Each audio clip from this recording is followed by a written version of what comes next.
being a female, you don't want to say something's upsetting me, this person's bullying me, this person's harassing me. You might feel like, oh, I don't want to say that because people already don't want women in the industry. And if I complain, they'll go, oh, this is exactly why we don't want women in our industry, because they're sooks and they complain. That's bullshit. Whoever you are, if someone isn't treating you right, say something.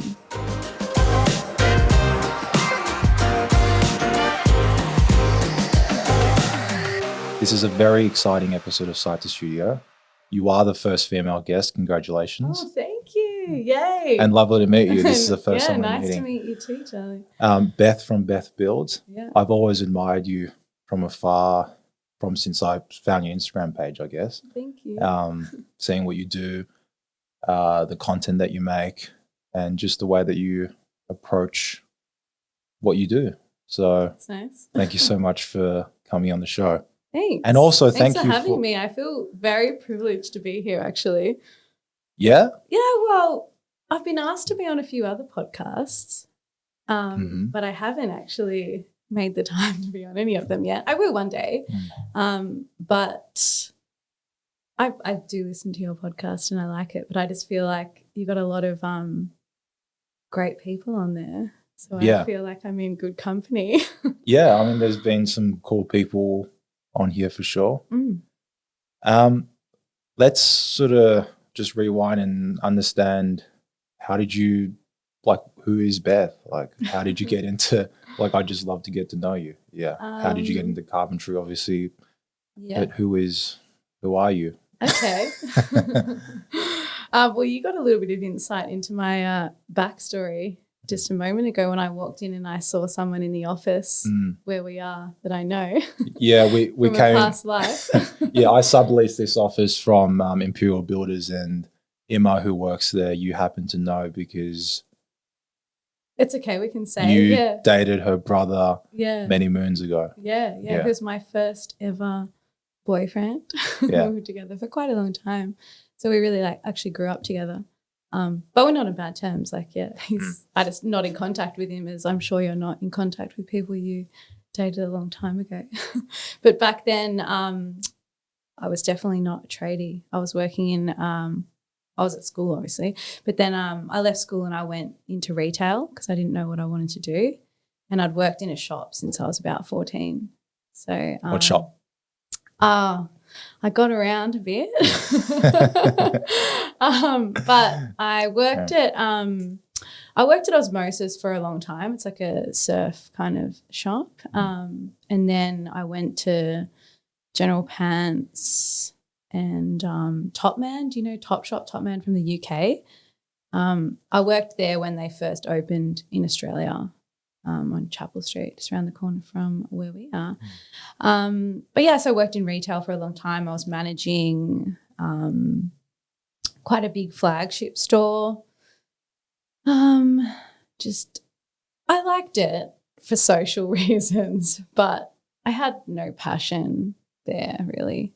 I just couldn't see myself doing it forever. So I didn't really know what I wanted to do that wasn't being a store manager in a shop.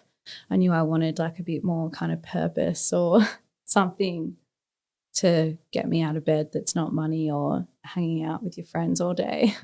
So does that go from retail straight into carpentry, or was there a little bit of a winding road? I actually did a bit of a winding road. So I stopped I went to casual hours in retail and went and studied. I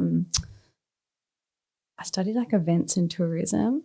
I don't think I even finished it. I think it was like a cert. I think it was supposed to be a diploma, but I got the cert. I've done absolutely nothing with that. I don't even think I opened the email to say I'd finished it. Clearly wasn't really that into it. But yeah, then I went back to retail full time after that. And then, I kind of was just really unhappy in my job. Like I was happy, but just felt like I don't know, it's just the void, the purpose. Yeah. I mean, I love people managing. That's something that I'm like pretty passionate about, and without sounding like a dick, like I think I'm quite good at it. Okay.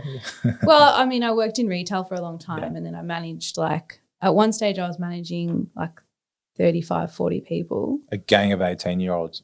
Yeah, basically. Anything from like 14 to like some of them were older than me. So some people that were in their 30s. But yeah, so I enjoyed that side of the business. But in the end, I was like, you know, I was working at a flagship store. So head office would come in all the time and they'd be like, oh, why isn't this T-shirt folded on the front table? And I'd be like, dude, like I've been making sales. I've been like managing people, like, you know. Yeah, and I can relate to that. I used to work at KFC and our store was owned by head office. So it wasn't like a franchisee store. So they'd come in and why aren't you cooking the chicken per the procedure? Well, because that's really fucking slow cooking it by the procedure. Yeah. But also like, I mean, I guess I was always just kind of like, come on, like we're selling clothes, like relax. Like I'd be like, we can do that in the morning kind of thing. So it's not that I wasn't passionate about, you know, I guess I wasn't really passionate about it. I didn't really see myself climbing that ladder, I guess. The next step would have been like to be an area manager, which is like a very high pressure job, which is funny because now my job is probably like way more stressful than that. But the I'm guessing that the purpose and that the void that's now been filled gives you the energy. Totally, 100%. Like it's, we complain about, I think, well, I don't know about you, but I think I complain. A lot of small business owners, we complain. We're like, this is fucked. Like I'm so busy, but I love complaining. We get up exactly same. Yeah, I actually just my friends will say the same thing about me. People could say I complain a lot, but I also am really positive. I just say everything. So like, have you ever seen The Sopranos? No. Sorry, this is so opposite of The Sopranos. Okay. Have you ever seen the Lego Movie? I haven't. Okay. Well, it's a really good movie. Okay. Aside from the fact that it's a children's movie, it's like got a lot of funny jokes in there. But after this, you can go home and look up on YouTube Unikitty from the Lego Movie. It's a character from that movie. And I'm kind of a bit like Unikitty. So like it's really hard because you haven't seen it, so you're not going to get the reference. But so just stream of consciousness talking is Unikitty. Yeah. Well, also like I just I'm a big feeler. Like I wear my heart on my sleeve. So it's like if I love something, I love it hard, and if I hate something, I hate it hard as well. Like there's no pretending. Yeah, I'm a no bullshit. I'm like a pretty authentic person. Well, I think everyone's authentic. I think I just wear my heart on my sleeve. So then how do you go from the retail to developing that passion and finding that? For what I do now? Well, yeah, it definitely didn't start with the passion. So my dad's a builder. I don't know how much you know about me. Probably not much. Sorry. Yeah, no, that's fine. I'm here to learn. Yeah. So my dad is actually Greg. If you follow me on Instagram, you'll know Greg from my page. He features a bit. I know there's two older guys. Yeah, Simon. One of them is your dad. Yeah. So the one that's got the shaved head is my dad. Okay. Yeah. He seems lovely, by the way. Oh, he is a legend. Like I've listened to a couple of your episodes. I've heard you talk about your dad and my father. Yeah. It's amazing having a good dad. We're so lucky. Yeah. So yeah, he is a builder. He actually grew up on a farm, but moved to Melbourne when he was like 18 or 17, I think, got an apprenticeship, and he's been doing it ever since. He used to have quite a big company and do commercial work, and now he just kind of does more smaller stuff. He works for me now. So but yeah, so when I wasn't really loving work, my parents had an apprentice. It was actually Paulie, Emma's brother, so my ex. So we're coming around and round. That he finished up his apprenticeship, and my dad was looking for a new apprentice, and he was like, I went round to my parents. I didn't live with them, obviously. I was a bit older. Went round for dinner, and Dad was like, oh, do you want to do an apprenticeship? Do you want to be a tradie? Like you're always joking around saying that you wish that you did a trade and you like the hours and this and that, and do you want to do it? And I was kind of like, that's a bit stupid. Like I didn't think. Why? Okay. Can we touch on that? Why did you think it was stupid? Because of like the same reason women haven't been in trade like forever, I think. So just you've been programmed to think Yeah. that like. Yeah. And also I guess you don't really know me from a bar of soap, but like I guess when I was younger I was kind of a bit of a tomboy, but I'm very girly. Like I'm sitting across from you and I've got pink nails with Hello Kitty on the thumbs. Like I saw you posted the Hello Kitty excavator as well. Yeah. So cool. Yeah. I love Hello Kitty. Like I love really cute. I love sparkles, and I guess I just was like, oh, well, I'm not going to be a tradie. Like that doesn't really suit me. And I always kind of have been into fashion and stuff, so I thought I'd do something in there, but I just wasn't enjoying it.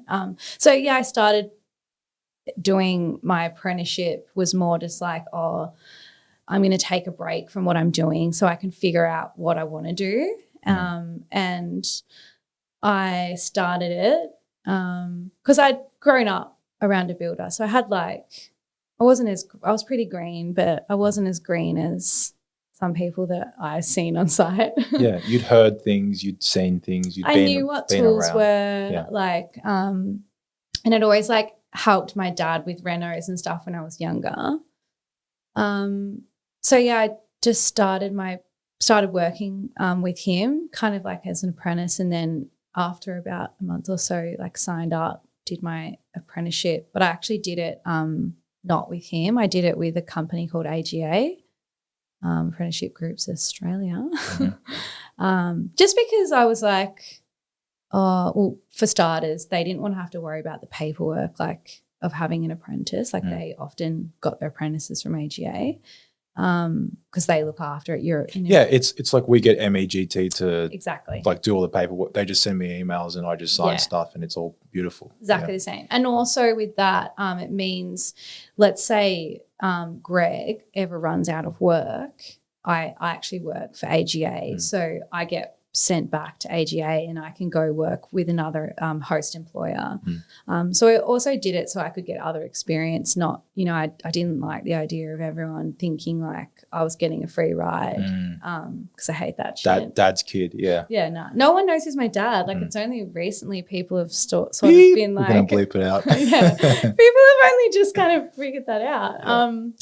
So, yeah, when I first started, I never thought that I would go on and be where I am now. And really love it? No, I didn't even think that. I was kind of oh, this will be a bit of fun. I was I think I was 22 or just about turned 22 or something. So I was kind of just there for a bit of fun. It's a cool experience. Yeah.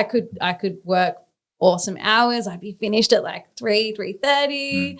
At the time I was living in Paran, so I was I'd be home from work, and then by 4:00 I'd be on Chapel Street sitting with your mates having a coffee or whatever. I was having a pot at that time.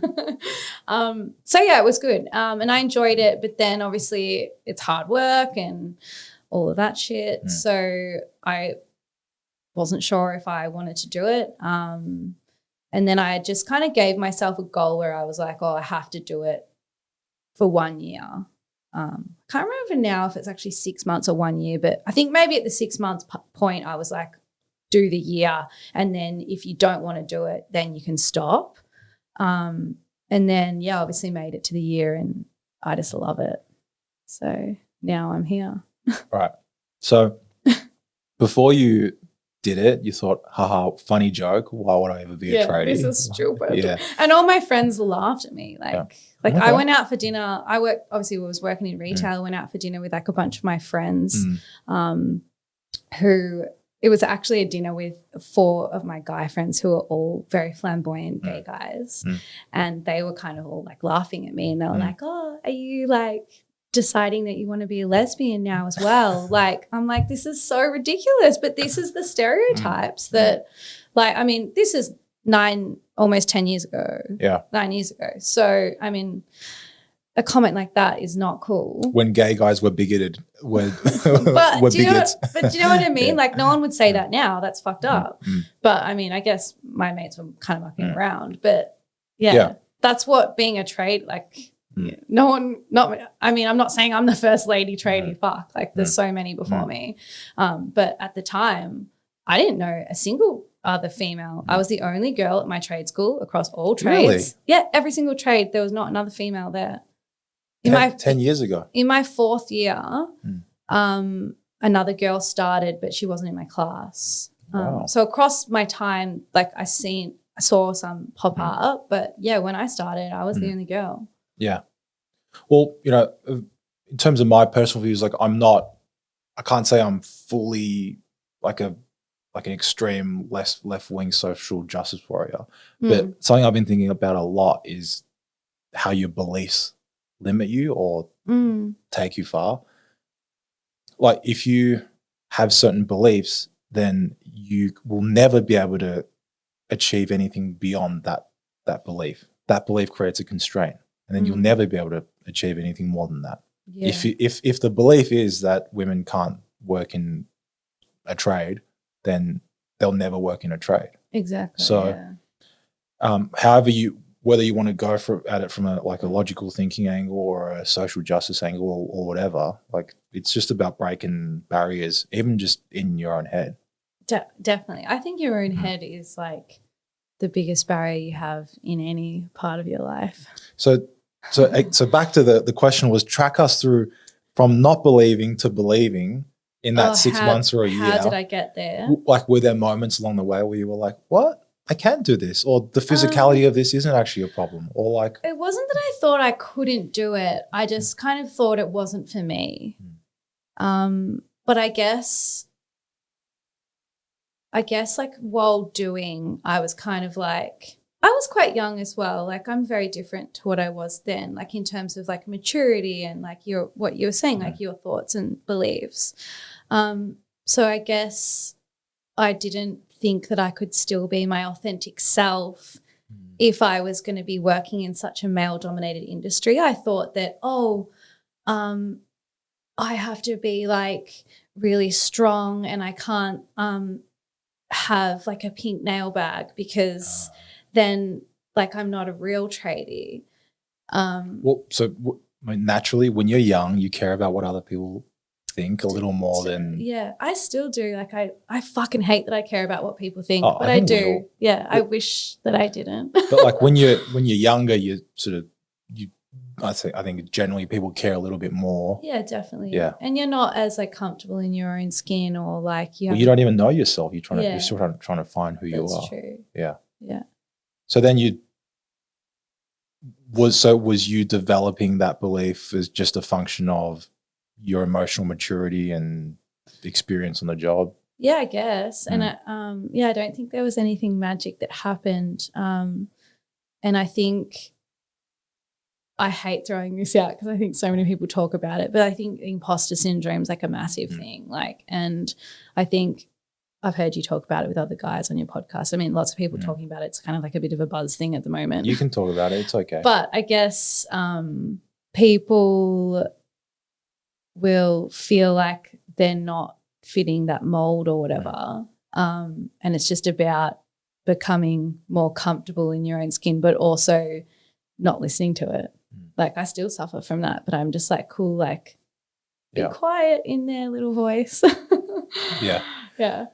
So then let's talk about just your journey as a carpenter. Yeah. Right. Okay. So you start off, you do your apprenticeship, and then carpentry is such a broad field, right? Yeah. And even now in your work, I see you'll do anything from framing to joinery pieces. Yeah. So what is that evolution like? And how do you find what you like within carpentry? What I personally like? No, how did you develop?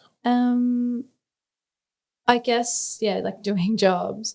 But as well, when I was an apprentice, I did a fair bit of work. Wasn't actually like on a commercial site, but it was commercial work. And a shop.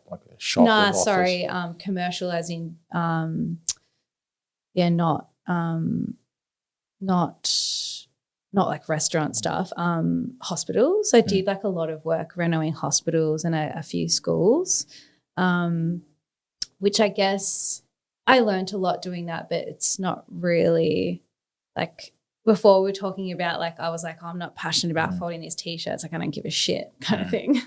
Obviously I gave a shit. I'm, doing my job, but it's not, you're not passionate about it. You're not standing back and going, fuck yeah. Like that looks it's awesome. more about doing your job. It's like, I'm here to do a job, so I'm going to do that well. Yeah. So I guess just doing different jobs or seeing different projects, even if you don't get to work on it, I guess you get a feel for what you personally like. Like, why do you do architectural joinery? Because you think it looks fucking cool and it's fun and it's, Or maybe I just care about what other people think and I'm trying to be fancy. Okay, well, there you go. You're very fancy, so you're nailing it. I look at you and I think you're pretty fancy.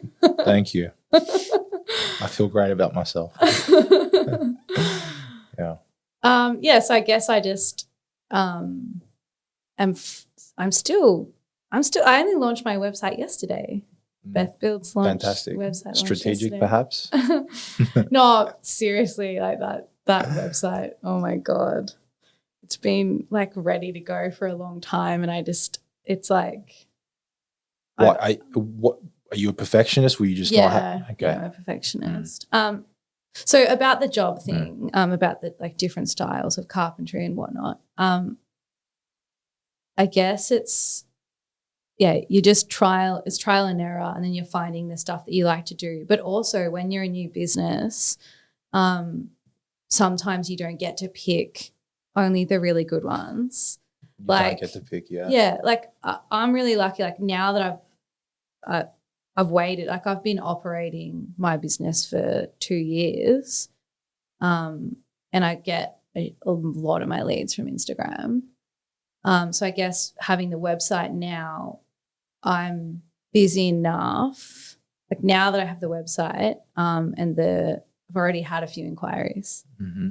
So it's like now I'm busy enough where I can go, I don't want to do that one, or like I can pick and choose the stuff that I do want to do, but I can also balance that. And the reason I have the freedom to do that is because Greg also has his own business.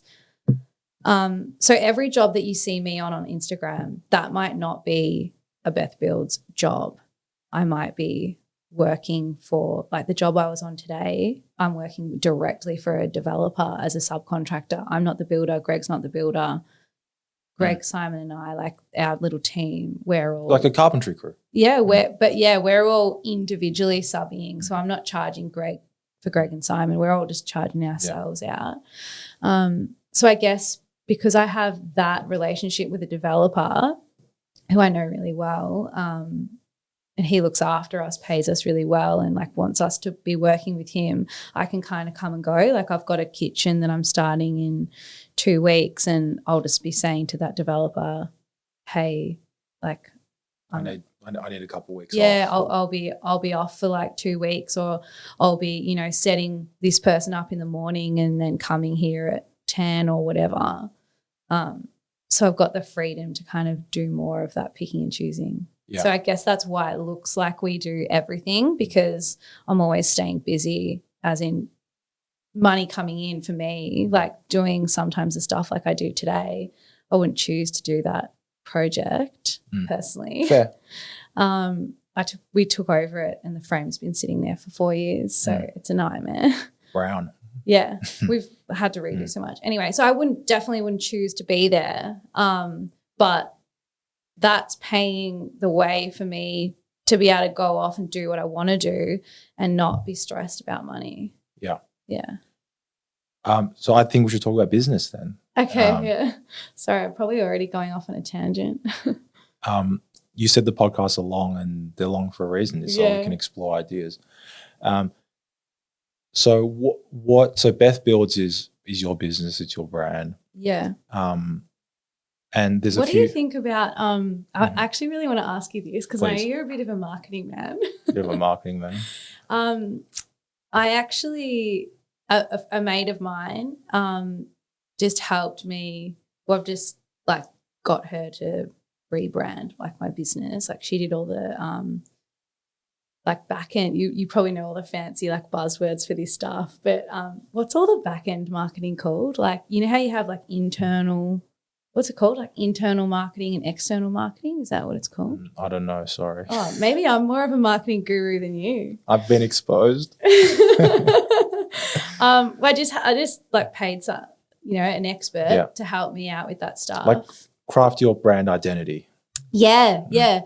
So then like it was amazing. Like I had all these meetings with her and we went through like what my goals are and and finding out where I want to go with the business and stuff. And then like she gives me like the end product a couple of weeks later, and I was like, oh, awesome. So like, is this what I put on the website? And she was like, no, like this is for you. Like this is for you to know. Oh, so that's that's the strategy, and like, this is who you are. Yeah, and this should guide your decision making in the business. Exactly, yeah. And I was like, oh my gosh, that's so cool. Like I didn't know that was a job. Like I didn't know that was like a career that people had. I think it's like would you call it like a brand strategist? Yeah. So she did all of that for me. I can't even remember why I got onto this now. Business, talking about your business because you wanted me to ask some question.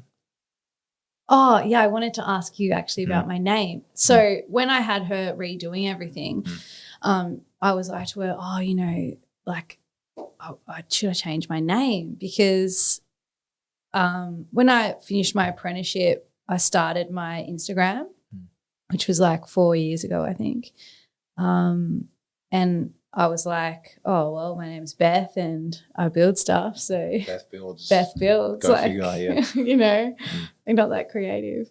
I was trying to think of a cool name, but then I was like, oh, I know I'm going to hate it. Like I'm going to get sick of it. It's like when you buy like a new outfit. I don't know if you get this, but like you buy an outfit to wear to like a mate's wedding or an event and you're like, yeah, sick, I love this outfit. And you've got it ready for like 3 months. And then the day of the event comes and you're like, I fucking hate this outfit now. I've been like looking at it in my wardrobe for months. Like I don't even want to wear it. Okay. So I guess that's why I was like stressed about choosing a name. So I just went with Beth Builds. So this is like, I didn't know it was going to be a business. And then my Instagram kind of like, I started getting a following on that. And I was always just doing a thumbs up. Like it was just like a thing that I always used to do in front of the camera, like showing what the no one can see me. No, they can. It's a video. Oh, okay. I'm like talking to you with my hands. That's all right. But yeah, I'd go like that, like with the camera, to show like what I've been working on or whatever. And then a mate of mine, actually another guy that I met through Total Tools, JB, he's a Sparky. What's his handle? Alexsafe. Anyway, he was like, oh, like when you do your logo, like it has to have a thumbprint, like a thumbs up or something in it. So then anyway, it kind of all eventuated from there. Like it all sort of, the brand just kind of that unfolded. And then when I was then wanting to actually be more than an Instagram account, I'm like, oh, I'm actually a business. I was like, well, I've already got so much traction, I can't change. So I decided to keep Beth Builds as the name, and now I'm like a proprietary limited, like the actual company's Beth Builds. We're suited up now. Yeah, I'm fancy. Yeah. But yeah, I guess, what do you think? Like I feel stressed that I should have changed my name. Stressed? Like I should have changed my name. Like you're not called like Charley Joinery. You're like Plot. Because that sounds stupid. But that's so professional. Yeah, so Beth Builds. That doesn't sound stupid. No. But why do you think mine doesn't sound stupid? Because I think that's how I subjectively feel. Okay. Well, this is my opinion on like names and logos and stuff. Yeah. I don't think it really matters. And that, like I asked you before if you're a perfectionist. Yeah. And I think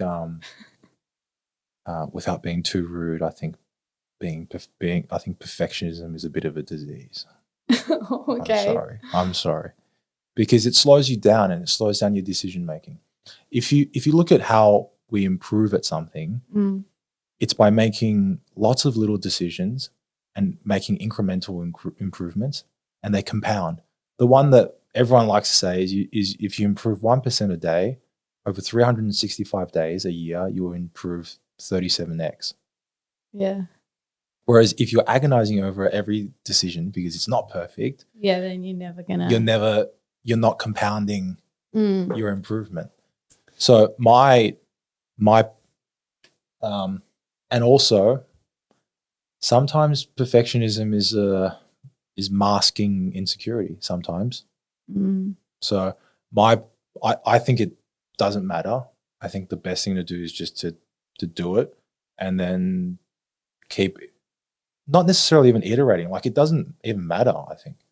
Like the name's just a name, but the name doesn't like why does Apple mean something? Like it doesn't mean anything. Like I guess it doesn't matter. It's about I think it's great. Okay. Like, I don't get think really stressed about it. I don't know why. And when I spoke to her, she was like, no, I think just leave it. Like you've already got so much brand awareness. Like yes, so that's a very good objective call. From a logical standpoint, if you have an audience there to leverage, why would you put in your own subjective opinion just because you think Beth Builds isn't a great name? Yeah. Perhaps, but what if Beth's not there? It's still Beth Builds. Colonel Sanders isn't frying chicken. Oh my God, that's so true.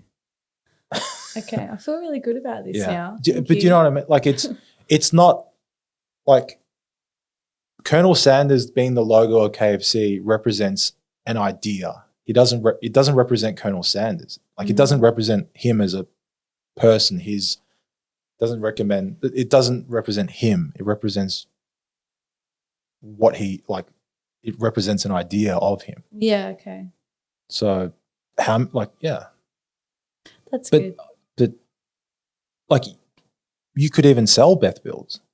Now, if you're thinking, well, I don't want to sell it because I've got my personal brand attached to it, that's a fair call.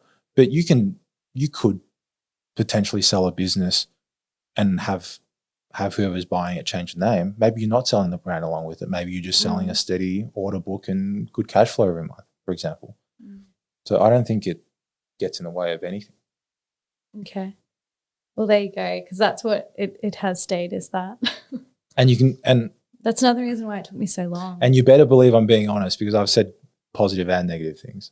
Yeah, that's fine. Yeah. No, I that's probably one of the reasons why I agreed to come on this podcast was because I can tell how like authentic and genuine you are.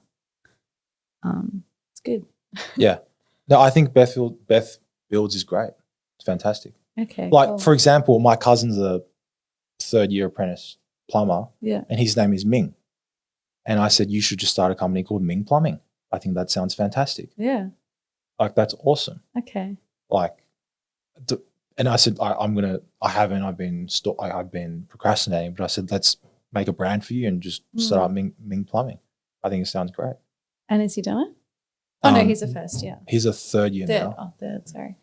Yeah. Cool.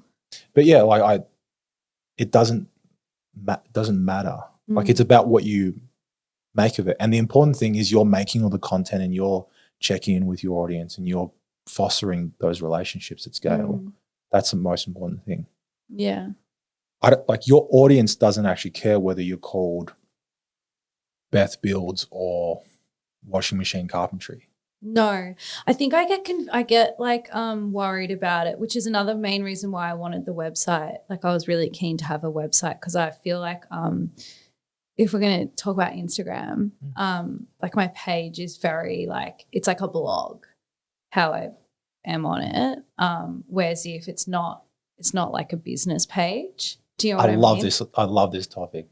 You know, do you know how many? I need to not like. I get very animated. Sorry. Go for it. No, but I'm gonna like you can knock it, smash roam it, around and like smash the mic. Doesn't matter.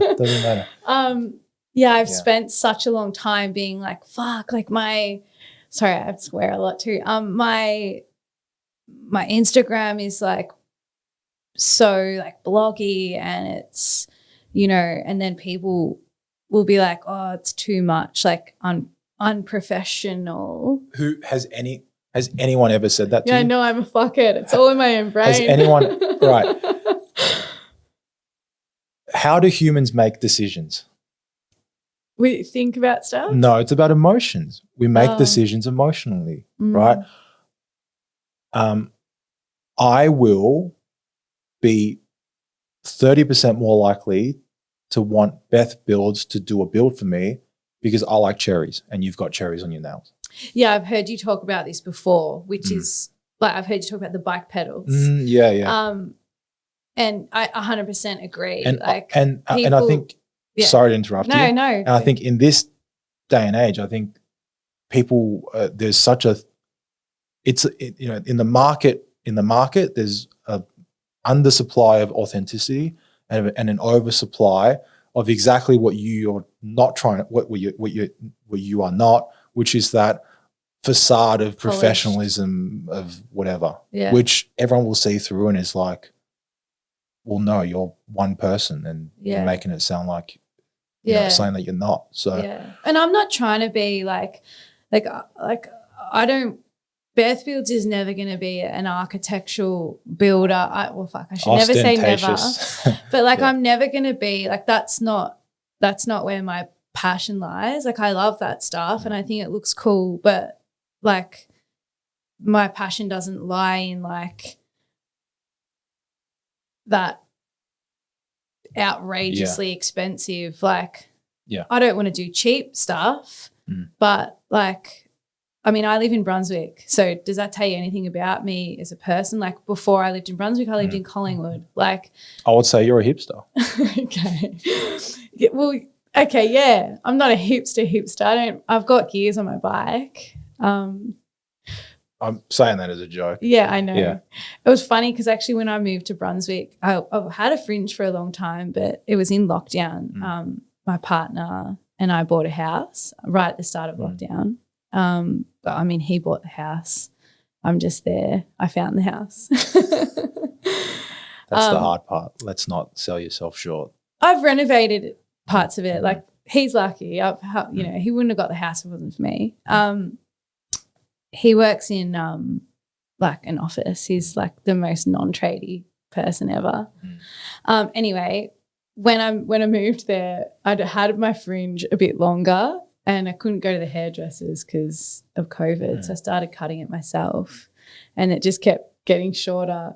I don't know if you ever cut your hair, probably not, but when you're a girl or maybe you're not a girl, maybe you just got a fringe, when you cut it and it's wet, have you ever seen things on like TikTok or something and that springs back up? It kind of happened to me and then it was really short and I was like, oh, well, I live in Brunswick now, so I might as well just go with the it. fringe is the Brunswick thing, you know? yeah. I was like, I'll just vibe it. So I came to Australia in 2003 and my mum worked in Brunswick at a deli factory. Oh, cool. And I was in Brunswick over the weekend. I went to A1 Bakery to have a pie. I love it there. What pie did you get? The plain cheese? Okay, we're going to go on a fun tangent now. Okay, yeah, good. Right. Do you know what? I'm ADHD, so I might take this podcast all around in business. circles. We're not talking about business anymore. I'm going to try to keep it quick. So Rob from Elton Group, one of our suppliers, calls me. He says, hey, where's your new factory? I'm going to come see you. I was like, yeah, I'm still in Clayton. I'm not moving to Dandenong, man. Clayton's sick. He's like, oh, but there's A1 Bakery in Dandenong. I'm like, what's A1 Bakery? He's like, they do this, that. I'm like, mate, the number one pound for pound best culinary experience, hands down, per dollar, is Melbourne Kebab Station in Coburg. I've heard you say this before on the podcast. Have I said that before? Yeah, you said it to someone. Okay. Anyway. Well, if you guys are into fine dining, gastronomical experiences. I'm a vegetarian, but I could have a falafel. Yeah. Okay. You're a vegetarian. So I'm actually pescatarian. So I eat seafood sometimes, but I'm a fucking pain in the ass. I won't eat prawns if they've got like the head on there because I'm like, oh, it's like the face.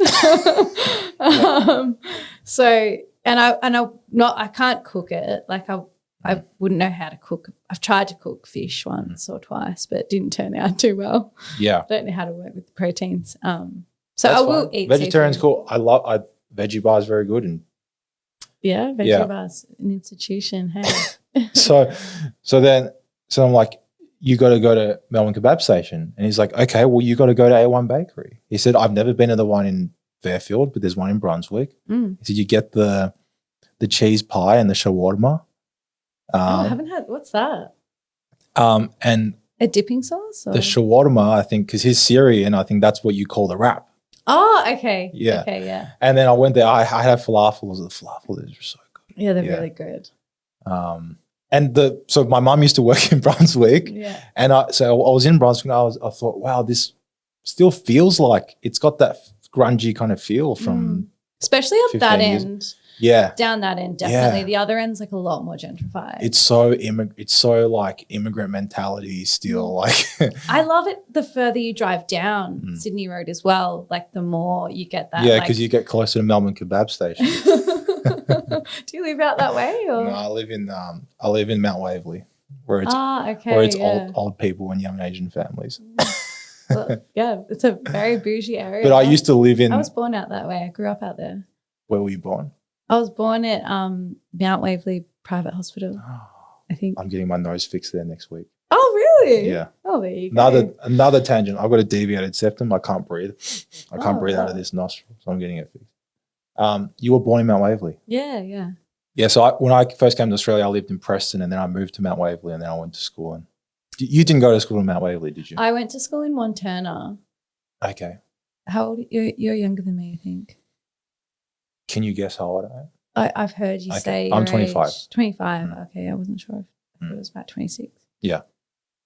So we wouldn't have. No. I would have. I would have been in. You were a big girl by the time I would have been in year 12 when you were in year 7, I think. Yeah. Did you go to like Waverley High? Or? I went to Mount Waverley Primary and Mount Waverley Secondary. Oh, okay. There you go. Yeah. So I'm a Mount Waverley kid. I still think it's the best. Same way I feel about Melbourne Kebab Station. I feel like it's the best place. Oh, even though it's far away. To live Mount Waverley. Oh, yeah. You know, I won't talk too much about that if people get upset. Okay, that was a lovely tangent. Yeah, sorry. So stories within stories. Okay, so can you share? So your friend helped you do the branding strategy. Yeah. Do you have a clear understanding now of sort of what you're trying to achieve and what Beth Builds represents? Yeah. Which was. Could you please share that? Oh, fucking hell, I'm being put in the spot. I guess I think it's about not trying, like what I sort of said before about just being really authentic and the whole like kind of thing is we're just like we're no bullshit kind of people. We're approachable, kind, inclusive. We care about our work. I'm giving you like the non-buzzword version. Yeah, like we're passionate about what we do. So you should trust us with your with your space kind of thing. Yeah. Yeah. And then how does because you're an influencer. So how does the brand just I didn't try to be, by the way. Like that's people okay. probably think, you know, I fell into that. Who cares what people think? You're an influencer. Is there thought around like the whole brand strategy and are there aspirations to sort of make content and do the media stuff a bit more or no, like being a maker, like a builder, a carpenter, that's like the forefront for me.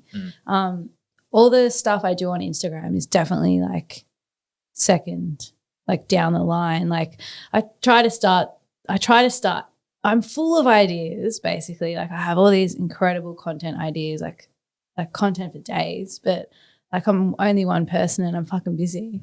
So like you're just not in the mood a lot of the time. It's not even I'm not in the mood. I genuinely like I'm actually at work and I'm working. Like sometimes people send me messages on Instagram and they'll ask me about like, oh, what's the product code for like what's the model number for that?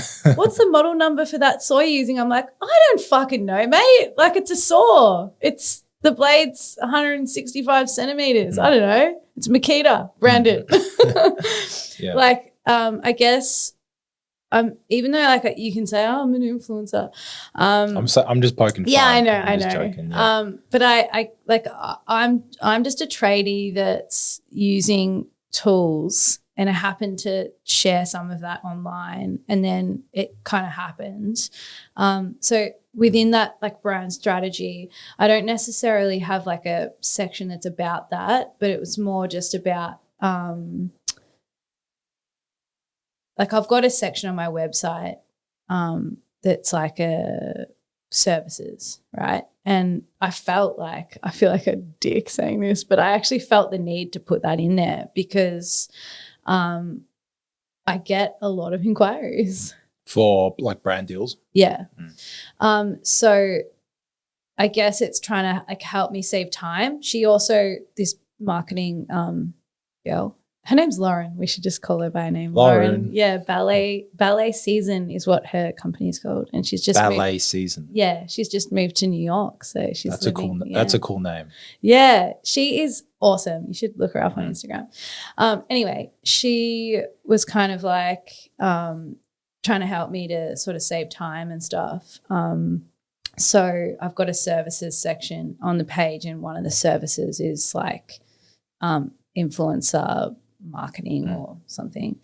So it's like a box people could check if they want to contact me about that.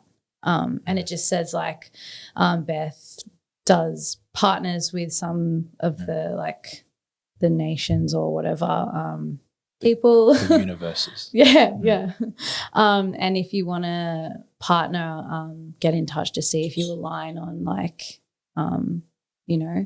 everything. Because I don't like of the stuff that I would get offered, I'd probably only say yes to like 2 out of 10.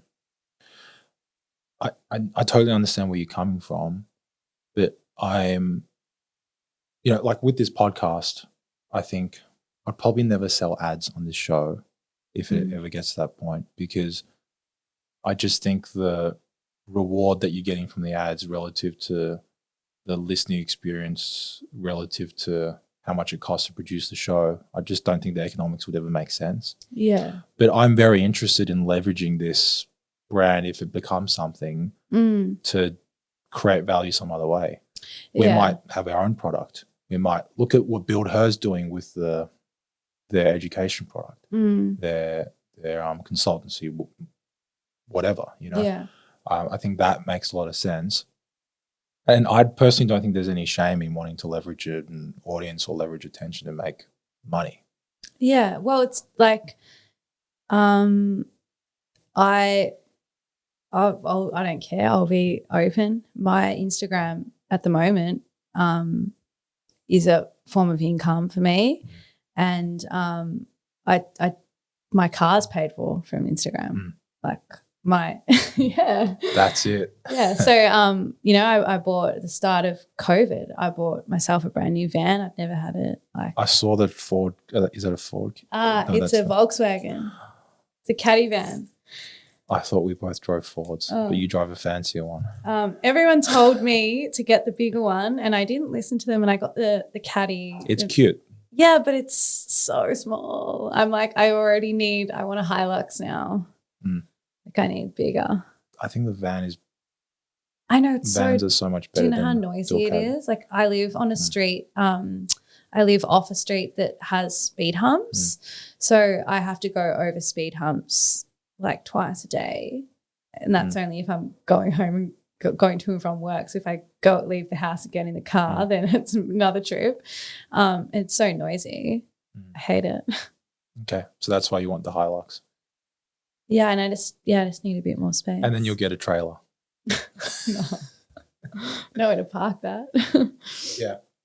I mean, I guess just like on a sort of personal note, I think you have such a good base in terms of what like the audience that you built. I think there's a real opportunity there, whilst providing a lot of value to your audience to leverage that attention and create a very good source of income for yourself. Yeah, I just never want to be one of those pages though. Like that's something to me that's very important. But they're doing it in the way where they're taking all 10 of the brand deals. Yeah. But I'm saying like, I think there's a better way to do it there may be a better way to do it than the brand deals. Oh yeah. And I don't know what it Yeah. like could be a podcast. Like, why doesn't Beth Builds have a podcast? For example, For the same reason that I don't have enough time to post all the content ideas I currently have. I need some help like in my business, but that's the next. So I launched a website. That was the first thing, and now I've got someone coming on. I think she's just going to start with like 5. I keep telling her like small amount of hours. I'm like, just start with like 5 hours, but I think we'll see. What? And she's going to help you do with admin. Yeah. I put up an ad last night. Saw. Thai admin. Yeah. Yeah. I just want someone to help free up time and be organized. It's hard, isn't it?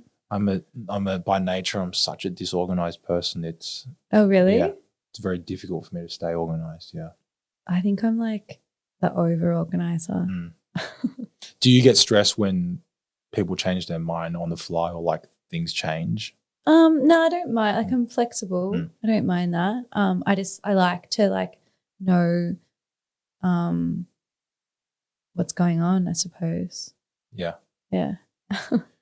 So with Beth Builds, what are like your dream projects? Like, let's say within 3 years, like what kind of stuff do you want to be doing? Like cool shops or Yeah. So I guess like if I could pick any jobs, I'd want to be doing commercial spaces for like shops, bars, but not like a massive. I'm being so picky, but we're talking about dreams. Yeah. Do you know my mate Cameron Axiom Built? Have you seen his stuff before? No. Okay, I got to send you his stuff. Oh, so really? Would I love that? So he's Axiom Built. He's a carpenter and he's just been doing like fit outs. He did like a tattoo studio, he did a cafe in Hawthorne. Oh, nice. That's sort of what he does. And I think there's great why wouldn't a cafe owner want you to do a cafe? Yeah. Oh, I've had I've quoted a restaurant and bar before. Didn't win that. I think I was probably too expensive. But that's okay. I'd rather not win it if I'm too expensive. So yeah, like I would love to do commercial spaces like that. I just helped renovate a Pilates studio in Northcote for a mate of mine, which was cool. I've done a bit of space in like organic supermarket in Carlton, done a few jobs there. And then I'd like to do a combination of that and Renault's extensions. Yeah. But if we're still talking about like dreams, like dreams. Then like only want to do like the nice stuff. Yeah. And I would love to. This is like I'm so ideasy. Like I have all these ideas and I just don't have enough like brain power to make them all happen. But I'd like to get into like more the passive style. It doesn't have to be full passive, but like down that route of like more sustainable. I worked for a passive builder for a little bit and I really liked it. So it just aligns well with your views and what you're passionate about. Yeah. Like if we want to renovate our house, we're just saving. I probably wouldn't have it 100% passive. Like I'm not trying to get the passive tick. Yeah. Do you know how I can't remember. Kaya said it's between 6 to 10% more than your standard architectural build. Oh yeah, but I mean, no. Do you know how much like? So you can build a passive home, right? You got to pay for the certification. You got to pay for it, yeah. So I'm like, do you know how much it is? I don't want to say the number because I can't remember it, but I remember hearing it and being like, that's hectic. But I guess if you are outputting that kind of money, like, you know, like it's probably not. Yeah. It probably makes sense. Probably even for resale and stuff, it probably helps. Yeah. But yeah, if you just build with those principles in mind, you can probably get 85% of the way there for maybe even half the cost. Yeah. Yeah. So that's definitely something that I would like to move into. I guess, prices, and not everyone wants that as well. So so I see you've been doing you've done some joinery work as well. Like I saw you did the cool floating shelves on the back of that counter. So the shelves, yeah. And I saw you made like a a cool open shelf plywood unit. So yeah. is that something that you enjoy doing, or the work just comes, or? I like doing that stuff, yeah. So I'm like quite a creative person outside of work. And I love that stuff. Like I've done stuff like that at my own house. And I just enjoy doing it. But I always say to clients, like, I think I've done 3 or 4 rounds of work for that clay organics in Carlton.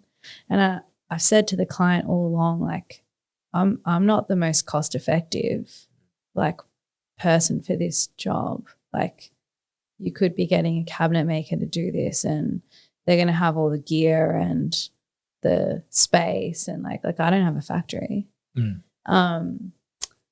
But I guess people buy your brand. Yeah. You know, and that's really nice. They want me to do it. So that makes me feel really good. But to push back on that, they're not being nice.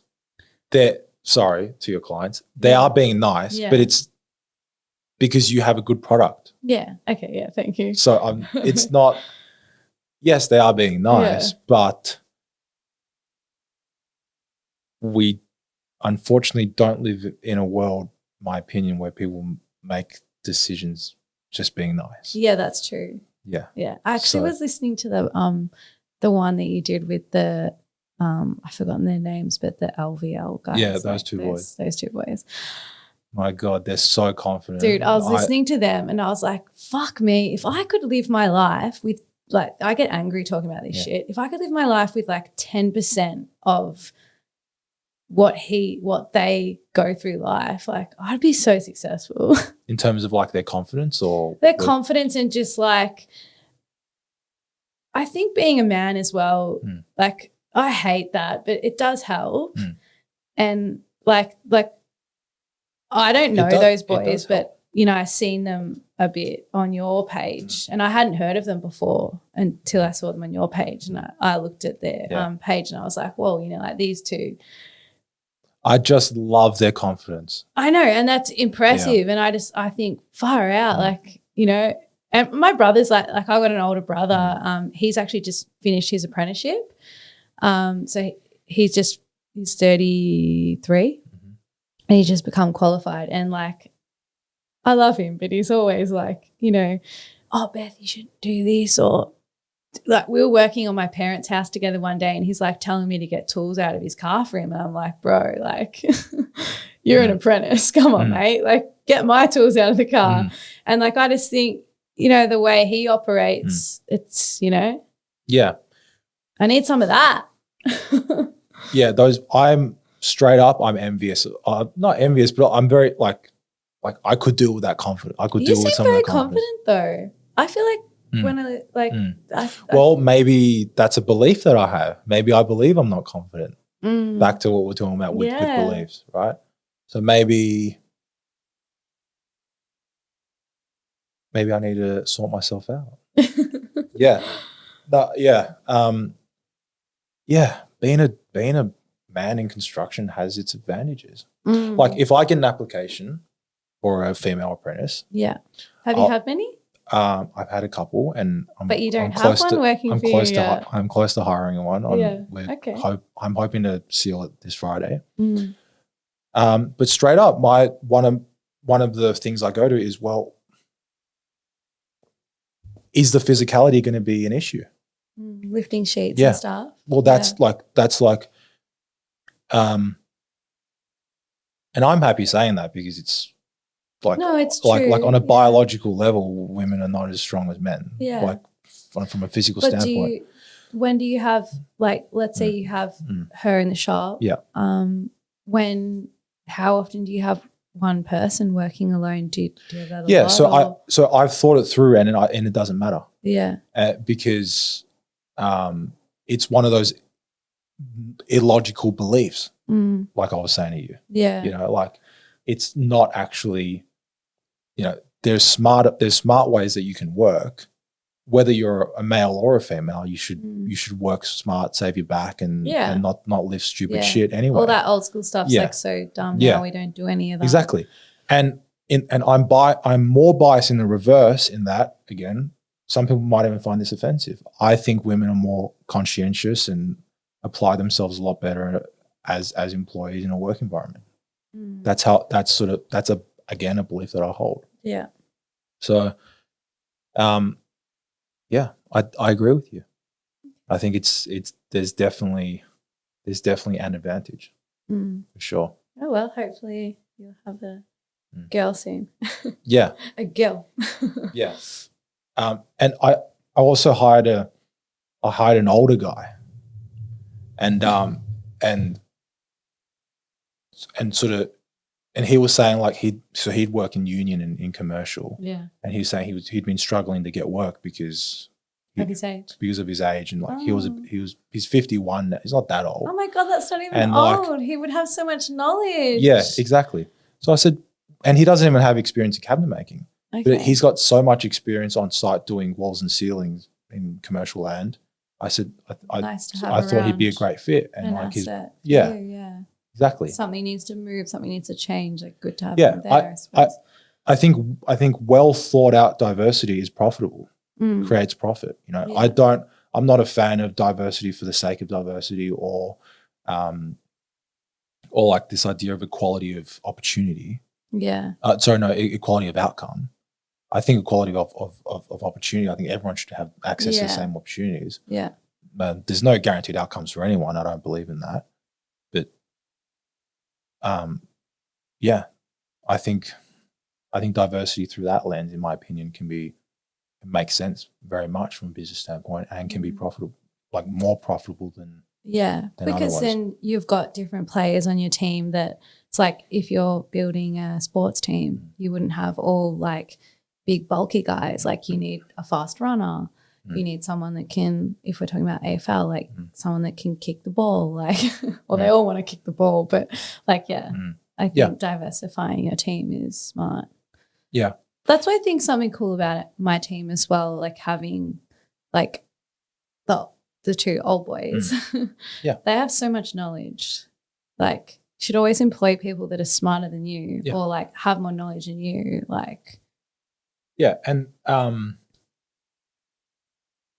it can go sort of both ways, but I find that working with older people, they've been through. Let's just say with clients, is it a fair enough generalization to say that slightly older clients are a little easier to deal with? I don't know about that. You don't know. Okay. I guess. Yeah, I guess thinking about it, maybe. Yeah. I just think they've been through some shit. They know that things aren't meant to just go perfect, and they're a lot more tolerant. That my opinion. Like they've probably done renovations before, or like Well, they've just been through shit in life. Yeah. Like straight out, the fucking worst clients are like the rich little kids who've worked for nothing and big time, and like expect everything. Yeah, and they have no idea. And have never gone through hardships, so don't understand why anything should go less than perfect. And they also have no idea about your industry. I could talk for hours about that. Yeah. No negativity zone. Yeah. No, I just think, like educating clients is a big like thing. I think like when I give someone a quote, sometimes I have to, but I try really hard to not email them that quote. Like I actually want to sit down with you and go through it so that I can explain to you why things cost what they cost. And rather than you just looking at it and having no idea like what you're looking at and going, holy shit, that's expensive. It's like, well, yeah, it's expensive, but the cost is like relative. Yeah. How are you finding there's a lot of work right now or? Yeah, it's good. And so are you seeing a few more inquiries of the type of work that you're wanting to do? Yeah, it's good. Yeah. So so for Beth Builds then, are there plans so you're having someone to help you with admin, things like that? Do you want to eventually I mean, I guess you have your dad and I want to put. I yeah. definitely, I'm like, I kept on saying I would put an apprentice at the start of this year, but I haven't done it yet. And that's more so because I need a bit of the admin help. So my friend Kaz that's going to help, she does admin for another business that's a HVAC business. And so she kind of already has a bit of knowledge. Anyway, I was like to her, look, your role would be like all different things and I would love for you to do all the research about the apprentice because I've not hired an apprentice before. So I'm like, you read the book and send me the blurb. Like I don't want to have to do the whole book. Sound lazy, but I'm just you want to do the right thing, but I want her to come back to me with the options. Like if you get a mature age apprentice, like this is what it would look like. If you get someone young, this is what it will look like. This is what you have to pay them. So I'm hoping to do that in the next couple of months is get an apprentice. Everybody. No, don't message me, please. I will do a post when I'm ready. You get heaps of messages about apprenticeships? Yeah. Not heaps, but at least like one a fortnight. So you do want to quite soon put on an apprentice? Yeah, I want to put on an apprentice. Are you leaning mature age or young kid or what's the? I probably would lean to mature age. Like I know it's not as cost effective, but I think but it may be more cost effective. Yeah, that's true. And also I was a mature age apprentice and I would like to be able to help someone that's struggling to get an apprenticeship. Like I feel like mature age apprentice is always complaining like no one wants to hire me. Maybe that's because of something else. Anyway. And then the other thing is I would like to have another carpenter as well. I'm kind of like maybe I'll do that before I do the apprentice or maybe do the apprentice first. I'm waiting for Kaz to give me the blurb on the back of the book so that I can make that call because I'd like another not younger, but like another person my kind of age just because diversifying my team. And sometimes like I think older people have like great stuff to offer but so do younger people. And sometimes you need that freshness of thinking. Like Greg's also worked for a passive builder. But I think that he doesn't not like passive building, but I don't think he would see the same value in it. Actually, I haven't asked him this, so I shouldn't speak. Belief. I shouldn't speak out of turn. Yeah, I'm doing it. I'm creating my belief of what I think that he thinks. But, like they're like, oh, this is how we've always done it kind of thing. So that's a great one, isn't it? This is how we do it. There's no point reinventing the wheel, So I just think it would be nice to have like another person with love that impression. my kind of thinking, and then also that's like creating the like more future. Like eventually, he needs to retire. I think a lot of people when they think about hiring, they think the apprentice is like the conservative approach. It's like it's not as costly. It's you can sort of dip your toes and ease into it. Whilst it's important to be conservative, I think it's also important to generally play a little more aggressive than defensive, in my opinion, because the world's moving quick, and I think you need to, as in people need to, just give it a push, like play aggressive. But everyone's tolerance for risk is different. Everyone's life is set up differently and whatnot. Would you go into business with someone? Actually, I was thinking about that as well. That's something I love about your podcast because you have actually gotten me thinking about things that I wouldn't have thought about before. I have thought about it, but I don't know who that person would be. And that's where the Beth Builds thing becomes a little tricky because then you wouldn't want someone to almost own part of your name and likeness in some way. Yeah. I've thought about like doing like a joint project with other, like, you know, another company. Because remember how I was saying like I want to learn more about the passive stuff. I was like, it would be great to jump in with another builder that specializes in that. There's another builder I follow. I can't remember what her name is, but her name's Nadia. Yeah. Do you follow Nadia? She doesn't have a lot of followers. She should. She doesn't really post much content, but anyway, she builds passive houses.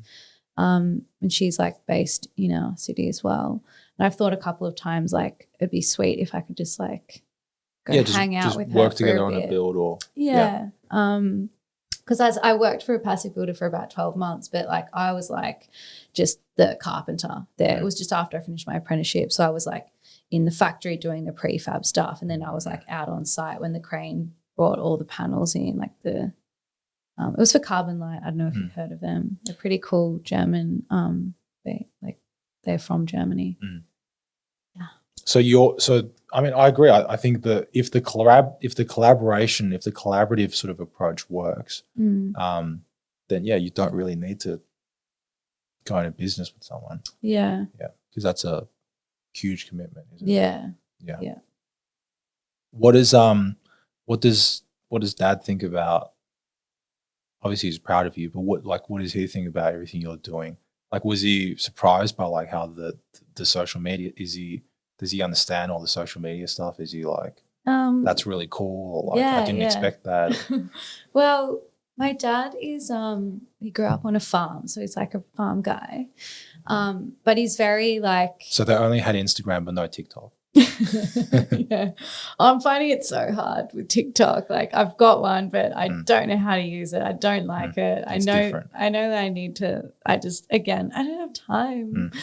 Anyway, he's like, when I first started the Instagram account, he was kind of like, oh, this is weird. Like he was like not like, he was kind of like always on your phone, like annoying kind of situation. Just imagine a classic, you know, boomer. He. What? Dad's not going to be happy about being called a boomer. He is. He's nearly 65. Okay. You just are a boomer, Dad. Sorry. He wasn't into it at the start, but then as like the page started to grow, and then like, you know, at the start it was like annoying for him, but he sees the value in it now. He gets looked after, so yeah. Like, I mean, I get looked after by a lot of tool companies. Can you talk about that? So what's the process? Like, what's the process like working with? I've seen you do stuff with Total Tools and Makita and Bosch. Is that just under Total Tools, or is it with different brands? So I don't know. I probably can't say too much about it, but I definitely am. Like, I'm a paid ambassador for Total Tools. So like I'm on the payroll. Don't tell us numbers, of course. I just want to learn. Oh, the no, process. I wouldn't. I just want to learn the process. Yeah. But I just mean like, so I work for them, and the only like they're so chill. Like I could probably go somewhere else and, you know, get looked after, but I love them and they've been so good to me. Like that's a friendship thing. Like I made friends with a guy that works there, and that's how it happened.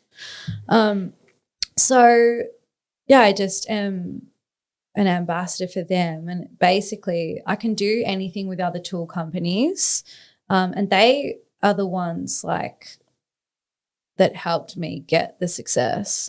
So when I started with them, I think I only had like 3,000 followers or something, and then they flew a bunch of other ambassadors to Queensland. So Total Tools is a franchise. Okay. And they have like a conference, like any tool shop I'm sure would do this. So like a buying conference. So Total Tools have a conference in Queensland, what this one was, and all the big tool companies are there, and then they're selling their product to Total Tools to then sell. Right. Yeah. So like, same with any shop. It's like a trade show. Yeah. Like a buying. Yeah. Yeah. So the people that go are the store managers and the franchise owners. So they'll check out the new kit and what they think might sell well and what the price is. Yeah. And then I think like obviously I don't know about this I don't know enough in depth about it, but I think it's like, you know, like let's say DeWalt, they might give a different store a different deal, or like if you do like 50% DeWalt stuff, then we'll give you more DeWalt product, or you know, same as in any. I come from retail background, so obviously I know a bit about buying and stuff. Yeah. But yeah, so they had like that trade show, and it's a conference that goes for 2 or 3 days. And then they will have the stalls there. So you'll have like head of marketing for each company there. And then Total Tools were trying to show all of the franchise owners and the managers like how important social media is. So they flew their ambassadors up, and they had like a Q&A panel. It was so cute. So like we were on it was really funny. It was like cute, nice. We were on a stage and it was like Scott, who used to own South Melbourne or be the manager there. Now he works as like marketing in their head office, but he was running the thing, and it was like basically store owners and managers would ask a question about like, you know, social media. Like that was so cute. Like one guy was like, what is a story? And I was like, there was a thing called Snapchat once upon a time. Yeah, like, but I mean, like, think about it.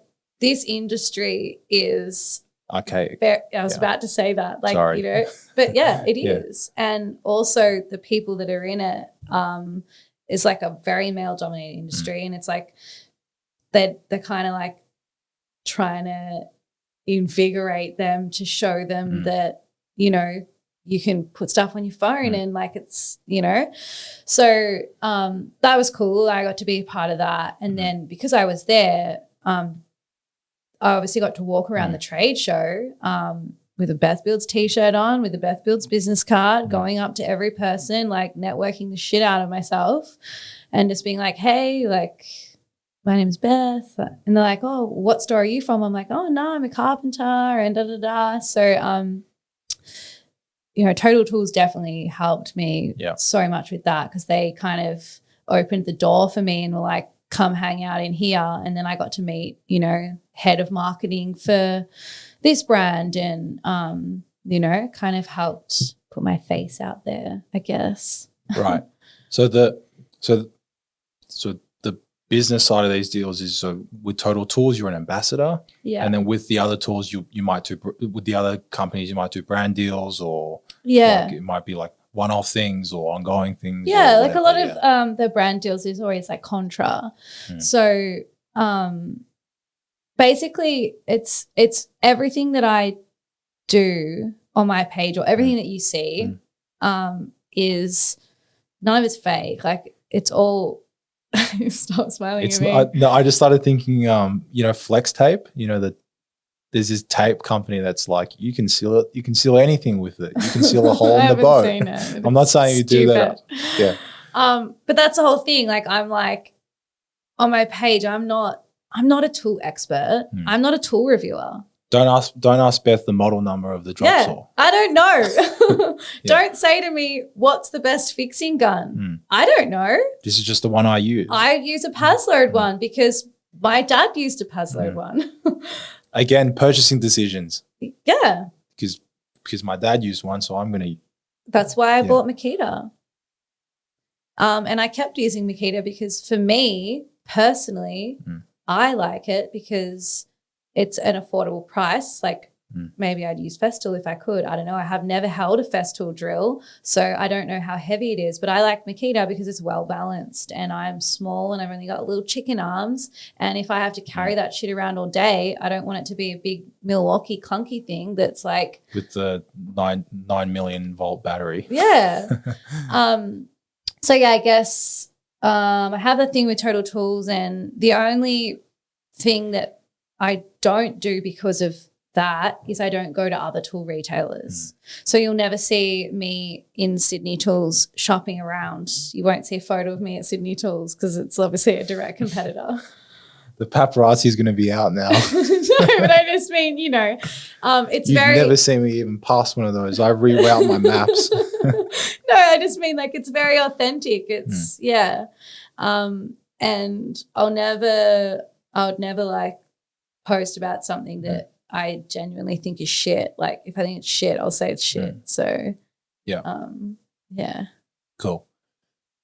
There were questions. You remember we posted and we asked people if there were questions? Oh, did anyone give you any questions? Yeah, there were questions. Oh, really? Okay.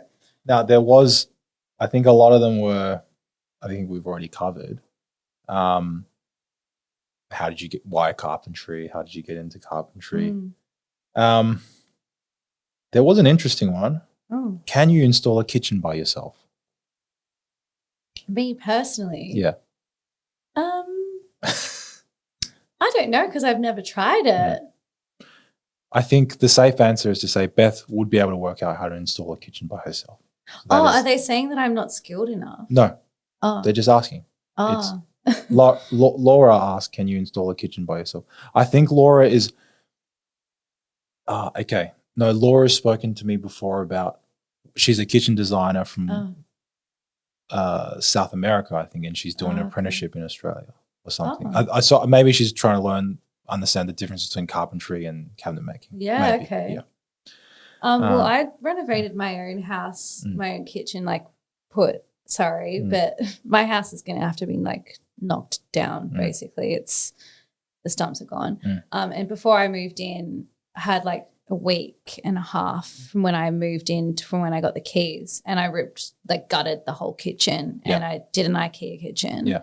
And Ikea is great. Yeah, I measured. I only had one chance to measure it, and then did it all online. Yeah. And it's fantastic. It's Ikea's got a couple of little panels at the end, and I basically did that by myself. I think Greg, he was helping with lifting the bench top on and holding the overheads. Yeah, but it's not rocket science. There you go, Laura. Thanks, Laura.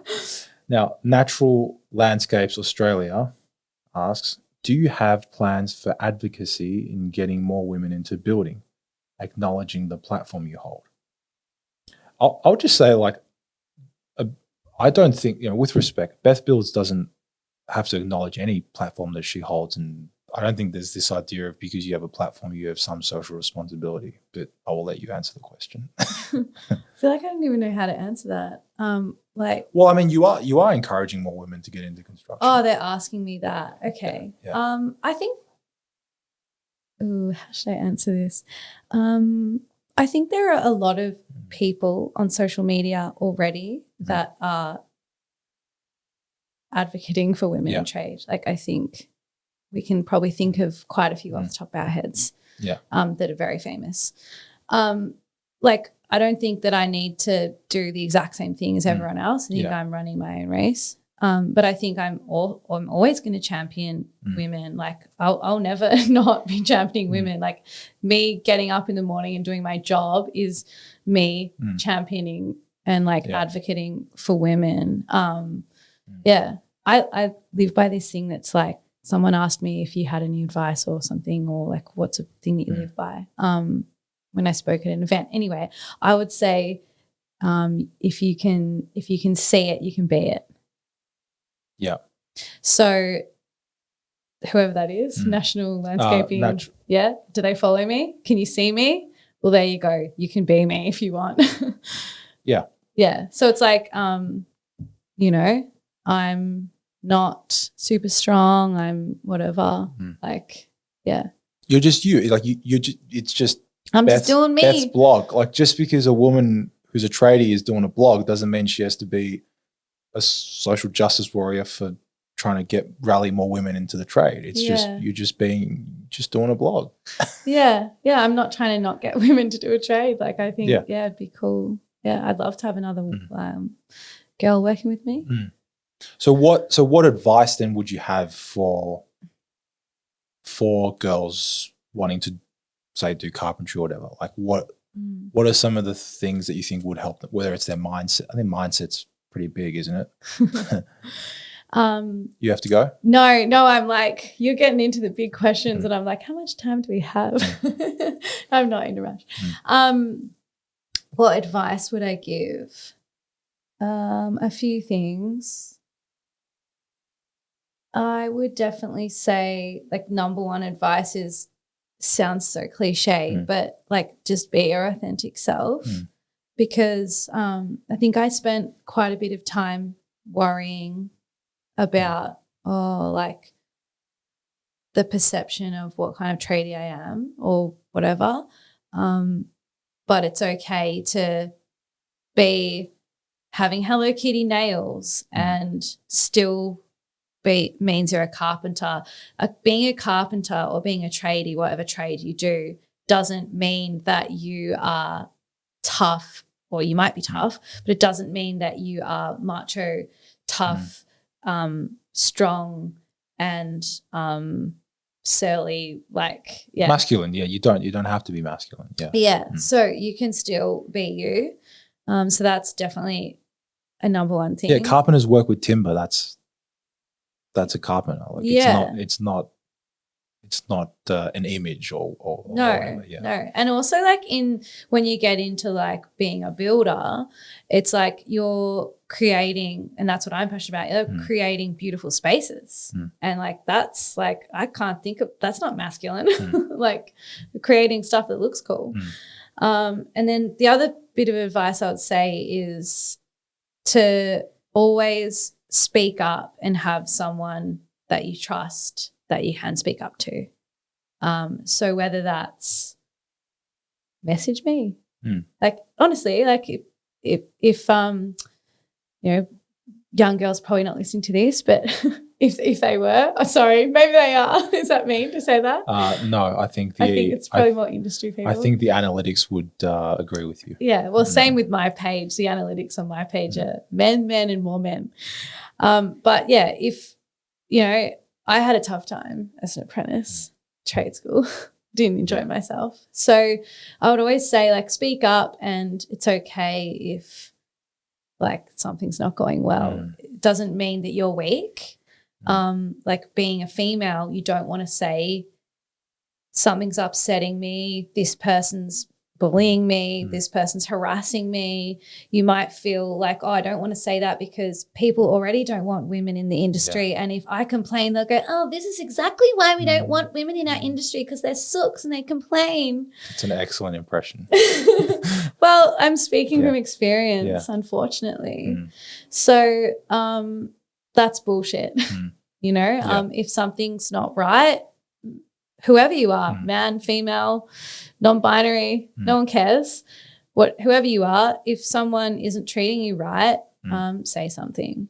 Yeah. And don't be afraid to say something. Probably sounds cliche, but I think it's important. Yeah. I would also say just play to your strengths. Like it's not about, again, it's not about trying to be an image that you can never achieve. Like, as in, like, if you have an idea of what you need to be as a carpenter, like, I have to be strong, I have to be macho, I have to be whatever, then, but if you're never going to be those things, if you know that that's just not authentic to who you are, why are you going to put energy towards that? Yeah. So just be authentic to yourself and play to your own strengths. There are 1,000 other people, like billions of other people that are doing that job that are that. So be a bit different. Yeah. And it works because I'm getting shitloads of inquiries. We're making money out here. Yeah. We are. Yeah, I guess that's true. Yeah. Fantastic. I've really enjoyed myself. Good. Was there anything else that you wanted to talk about? Did you get any questions on your Instagram? I did, but like my phone's over there. So can I grab it for you? Yeah. Mine are probably all tool related. Everyone thinks I'm a tool expert. I'm not. Disclaimer, I'm not a tool expert. I'll get Google up so I can Google the model numbers. Like my DMs are popping off. Whoa. Pick some, please.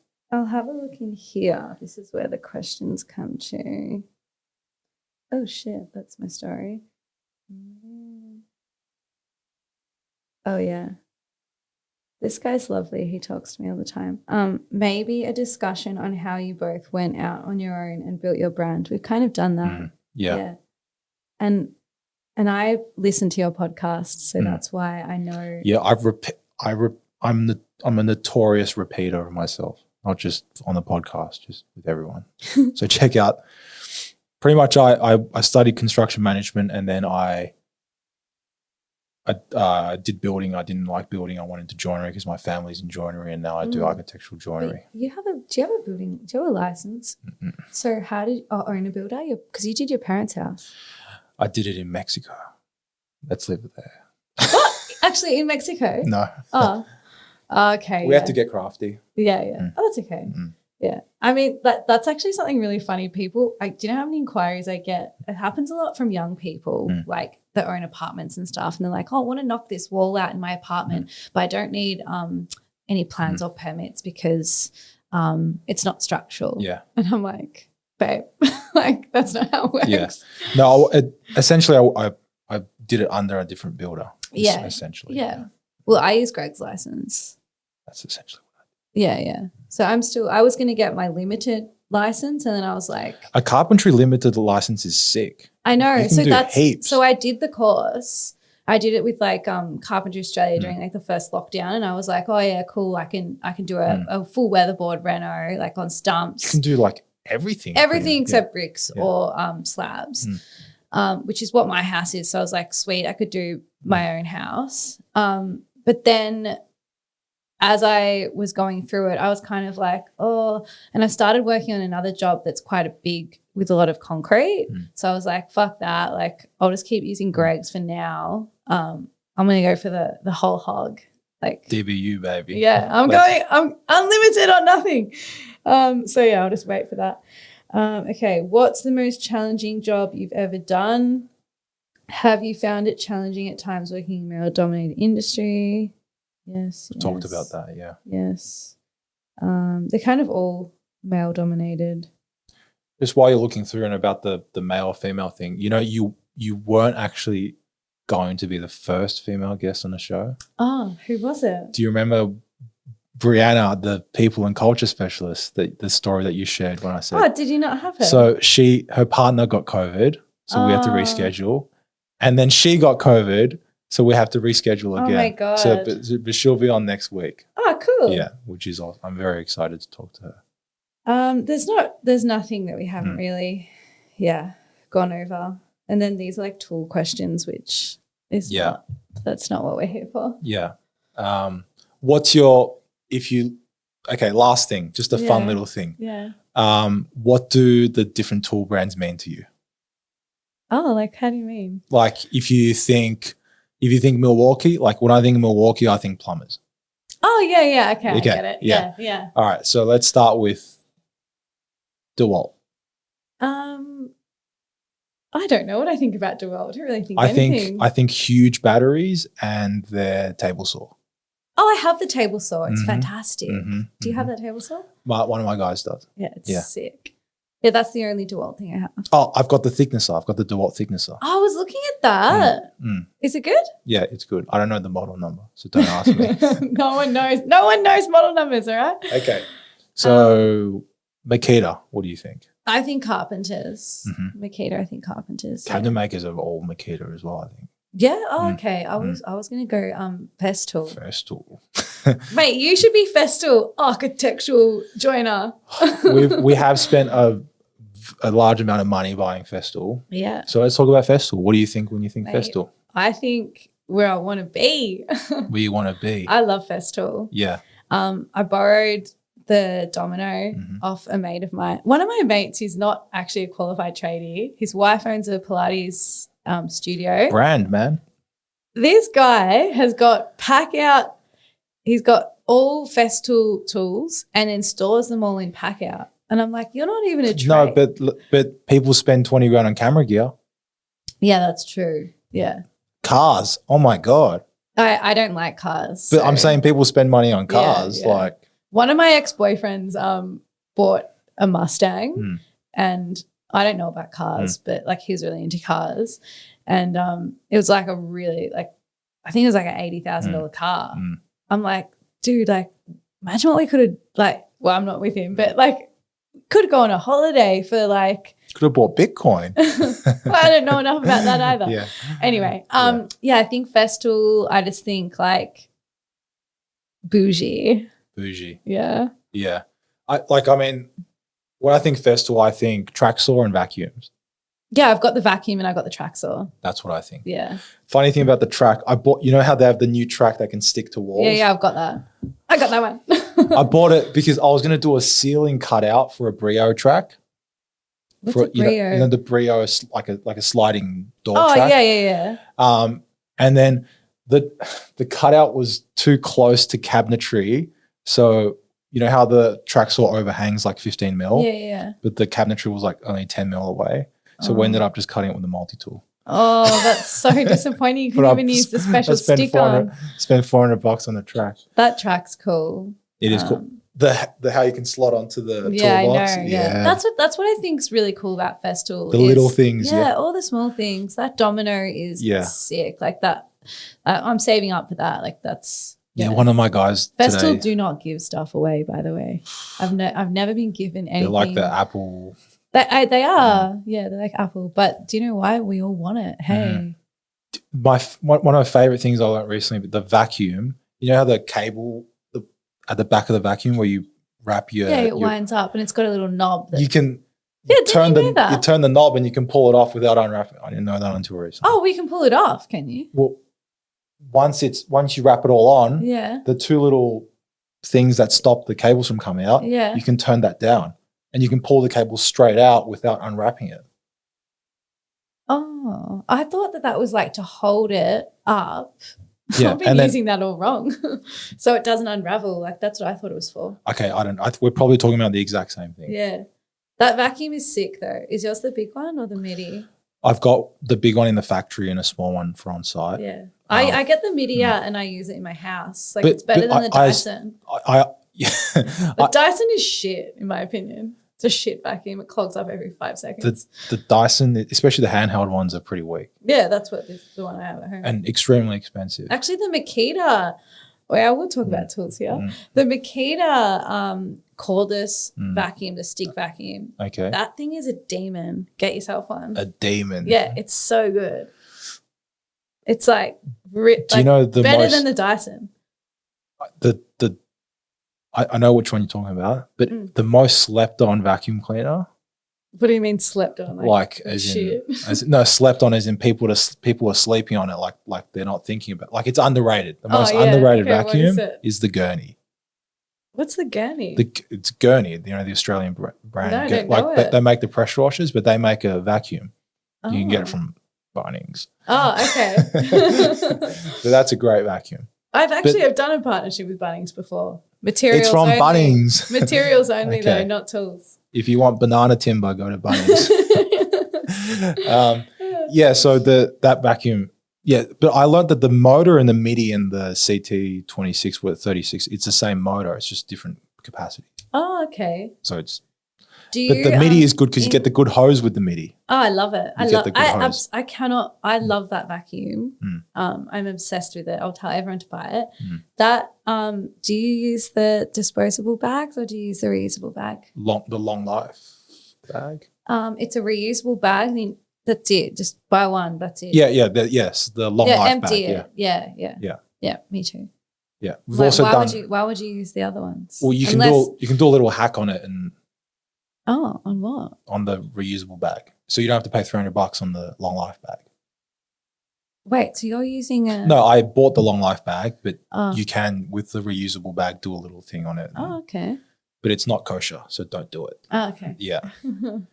Warranty void. Yeah. So we've done Makita, DeWalt, Milwaukee. What's next? You go. What other? Oh, Bosch. Yeah, Bosch. Laser. Yeah, laser. I also think innovation. Innovation. Yeah. This is like, this is not sponsored at all. Like Bosch, they're paying me, man. Like in terms of like I feel like Festool is in its own category. Yeah, like fuck that off out of the normal tool category because they're doing their own thing. Yeah. But like you got the big four. Like, would you include Hikoki in there? I don't know. Maybe I just think Brad Gunn when I think Hikoki. Yeah. But Bosch are like the ones that have invented so many things that you see on all your other, like all the other, they sell the patent. Is that how you say that word? Patent? I think Americans say patent, and I've watched so much Shark Tank that I just say patent. Yeah, I never know how to say it. I'm like, just say it quick.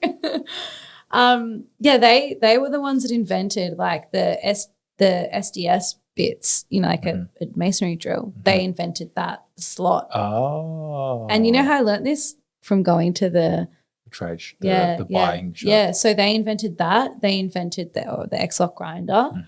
They invented Starlock, which is what you see on the multi-tools. Yeah. Which have you seen the new Makita multi-tool with the clamp on? You don't have to undo it with the Allen key or the wrench. Yeah, the Starlock one. Oh, that's Starlock? I have it. I was using it today. Okay. Yeah. I don't know what it's called. I don't know what it's called. That's Starlock. Okay. Yeah. So that thing is so cool.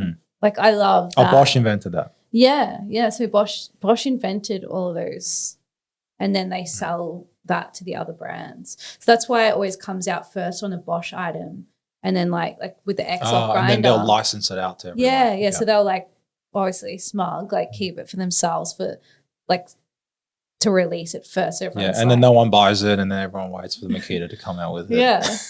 But when I think Bosch, I think about the drills with the little batteries that the Sparkies use. Oh, yeah. You know, those ones. Because they don't need the torque. Do you know what pisses me off about a Sparky is they have the least amount of tools, right?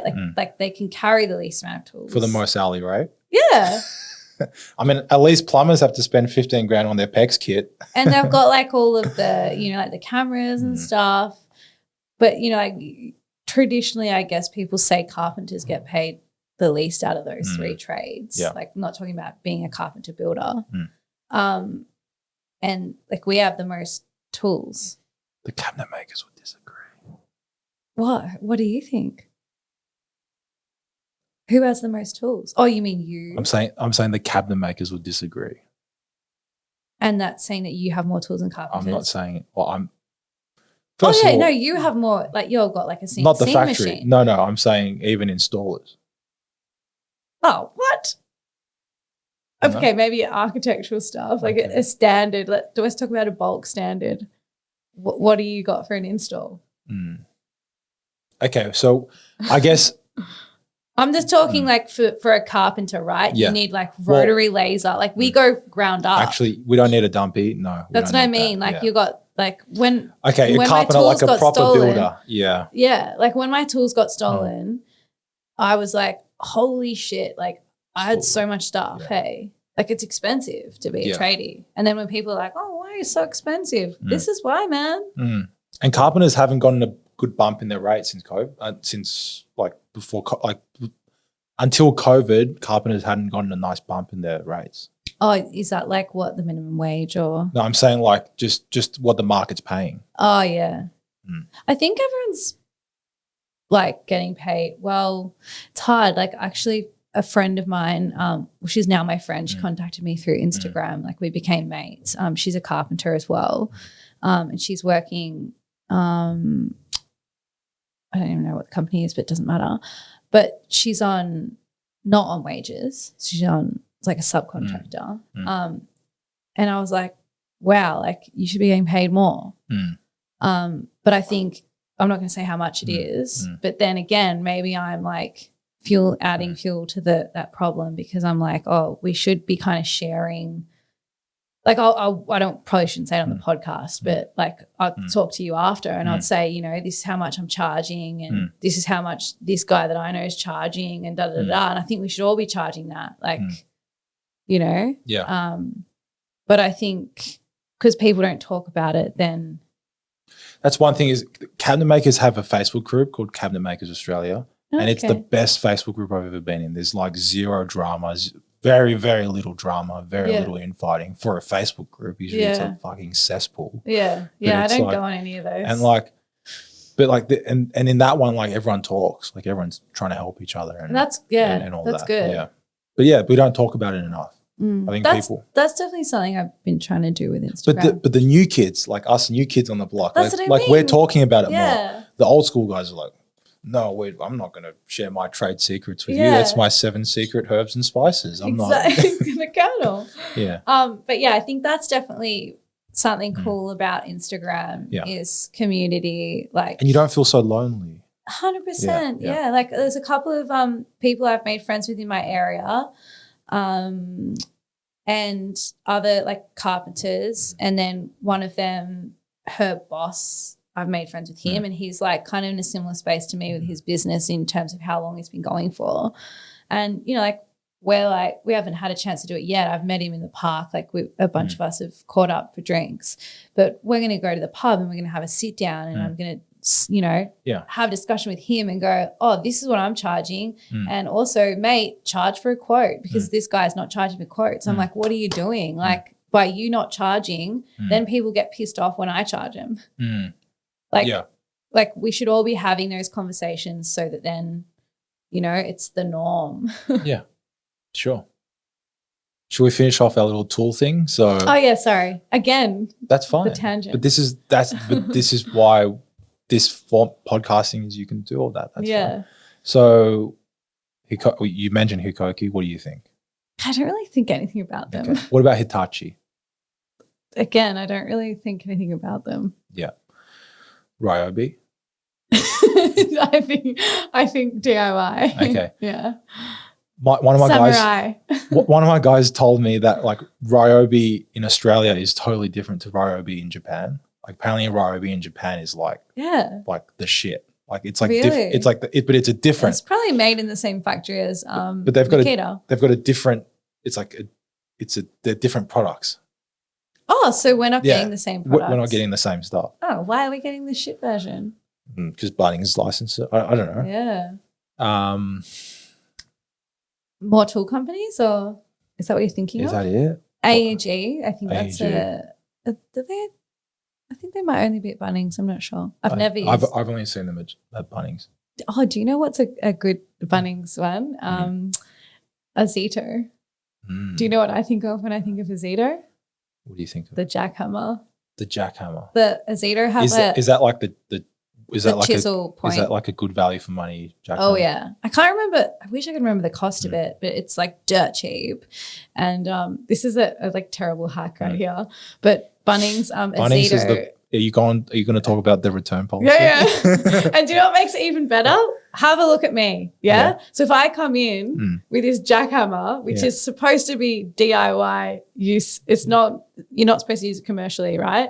And I'm using it to like tear down bricks at a hospital in like Coburg, like full on, like going hard all day, and the thing like shits itself. Take it back. I returned this jackhammer 3 times. And on the 3rd time I went there, and they were literally like to me, we know who you are. Like we know you, like not who you are, but like we know that this is a 3rd one. Like do not come back here again. Like you're clearly using this for commercial. And I'm like, no, I'm just using it around the house. Bunnings are the worst. People abuse the fuck out of them. Oh, they shouldn't. But and this is why they shouldn't. And you mean the staff? No, I'm saying people abuse the return policy. Oh. Maybe. Oh, like me. I'm not. Yeah. And I'm saying, I think for Ozito it's fine. But I think like if you buy something from like a smaller supplier, I'm pretty sure Bunnings just puts that totally back on them. Like I don't think Bunnings actually pays for it. They'll just say to the supplier, oh, really? Well, if I were Bunnings, if I were Bunnings and I had all the leverage, I wouldn't be paying for it. I would just say, all right, you guys pay for it. It's a return. Your product's shit. You got to pay for it. Yeah. Well, now I feel bad. Yeah, well, maybe you should. Sorry, Zito. Go buy some Ozito. The jackhammer. The jackhammer's awesome. I know a few builders that have it. And then steel is demolition saw. Oh, yeah. Yeah. Like I think of like a chainsaw. Yeah. Yeah. Is that it? Should we end the show now? Yeah, I guess. Unless there's anything else you want to talk about. I'm pretty. Go try Melbourne Kebab Station. I will say there is a lot of nostalgia in there for me though, because I've been going since I was a little kid. Yeah. Yeah. I don't know what's a nostalgic thing for me that I would eat. Milo, Tim Tams. Nah. No, Probably like 2-minute noodles. I fuck with that. Yeah. Yeah. Yeah, I love 2-minute noodles. I love 2-minute noodles. I love 2-minute noodles. All right. Bye-bye. Thanks.